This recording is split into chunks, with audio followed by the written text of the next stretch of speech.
স্বৈরাচারের ফিরে আসার পথ বন্ধ করতে মতপার্থক্য ভুলে রাজনৈতিক ঐক্য গড়ে তোলার আহ্বান জানিয়েছেন সংবিধান সংস্কার কমিশনের প্রধান ডক্টর আলী রিয়াজ। রাজধানীর ইস্কাটনে centre for democracy and good governance আয়োজিত গণ অভ্যুত্থান পরবর্তী বাংলাদেশের সুশাসন ও গণতন্ত্র সেমিনারে এসব কথা বলেন তিনি। বলেন, গণ অভ্যুত্থানের চেতনা ধারণ করে জবাবদিহিতামূলক গণতান্ত্রিক ব্যবস্থা গড়ে তুলতে এক হতে হবে সবাইকে। একই সাথে রাজনৈতিক দলগুলোর মধ্যে ঐক্যের তাগিদও দেন। এই সময় ৭২-এর সংবিধানের মাধ্যমে দেশে ব্যক্তিতান্ত্রিক ও স্বৈরতন্ত্রের পথ খুলে দেওয়া হয়েছে মন্তব্য করে সংবিধান সংস্কার কমিশনের প্রধান বলেন, স্বৈরাচার আসার পথ বন্ধ করার জন্য সংবিধানের কাঠামোগত সংস্কারের প্রয়োজন।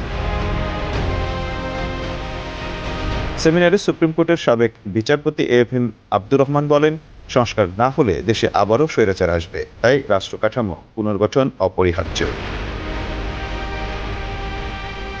Mamun Mahfuz, time news desk.